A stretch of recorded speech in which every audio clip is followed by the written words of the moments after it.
what appeals me the most about science is really just curiosity. How things work. How do our cells work? How do we move around, interact with other human beings? I never cease to be amazed by this. There's nothing more exciting than seeing something for the first time.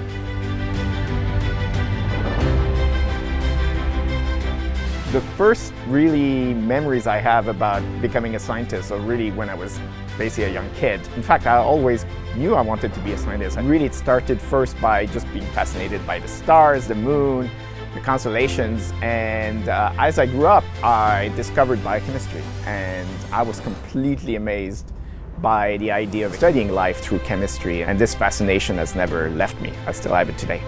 Daniel is the smartest man I know. But he's also really curious. I think this is also what makes him a great scientist and what drives him on both inside the lab and outside of the lab. That curiosity makes him open-minded to new experiences and to try new things and to always be learning and pushing boundaries that way. Dan has this encyclopedic knowledge of cancer biology that is just astounding, and he couples that with a didactic memory which allows him to recall details from publications that the rest of the world has entirely forgotten. Dan faces challenges pretty well. The nice thing about the types of approaches he's using is he's not just focused on one gene or even one pathway. He's open-minded, right? He uses screens which are unbiased, which take him in all sorts of different directions. You have to have a sense, a nose for what is more likely to be successful or to be useful than not. And he manages to do that with a pretty good level of accuracy. He picks winners.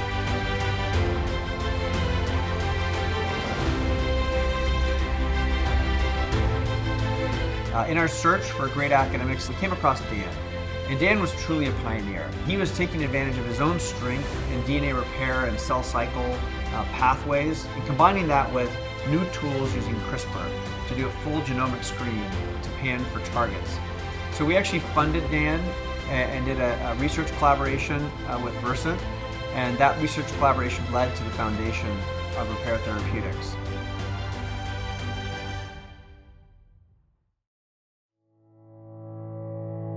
I first met Dan back in 2016 as we were starting this concept that eventually became Repare Therapeutics, and he just immediately impressed me as a man who not only understood the science, but understood the concept of business as well, and that this was a person that we could build a company around. What distinguished Dan early on was his need to understand how to translate these very important discoveries in synthetic lethality into drugs that could help cancer patients. And it was that side of Dan that really made him different from any other scientist I'd come across in Canada. What I find very exciting about Repare is their ability to identify high-value targets.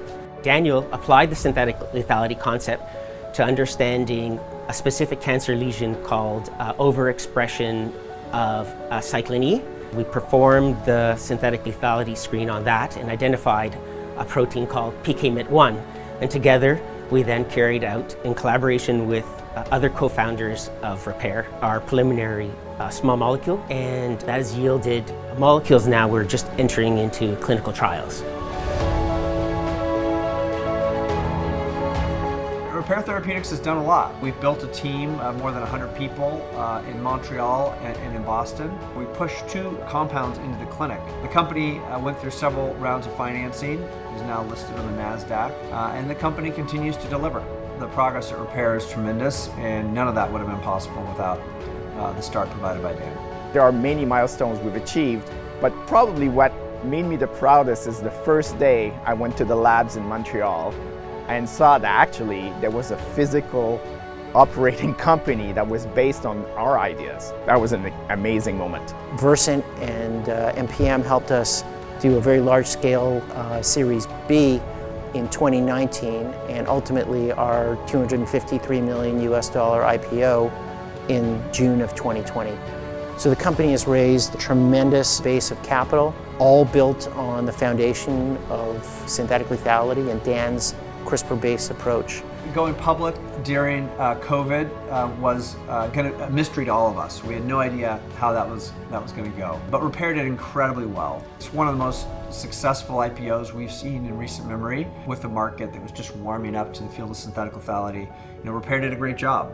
We have 2 molecules entering the clinic, and one can imagine there's many more additional opportunities that we can see percolating in Repare. Sky's the limit.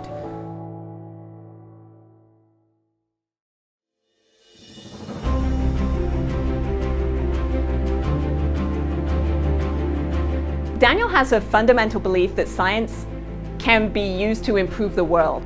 To have his involvement in Repare really take off into a company that's in the clinic, making therapies and testing them on patients that can make a real difference is something that I think he feels really honored to be a part of, and I'm so happy to be able to support him in being able to achieve some of that. His ability to work in a business sense, I think, is just an extension of his amazing management skills. It's often about knowing what you're really good at and knowing what you're not good at and being able to find people who fill those gaps. They've brought together the best minds with great concepts and they're delivering. Scientific collaboration and teamwork is critically important. Gone are the days when one scientist, himself or herself, can make discoveries that are widely impactful. Much more these days, it's about team science. What he's done with Repare and the other things he's up to is the equal, if not at the forefront of his peers globally. I think we have a really exciting moment in the life science sector in Canada. To be part of that renaissance is really what excites me.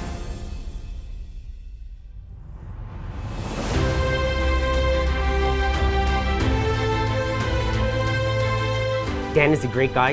Incredibly high integrity. He's a catalyst. He brings people together. He makes time for people. He's the first person I turn to for advice. He's very collaborative. He's very helpful. He makes things happen. Dan is a scientist's scientist.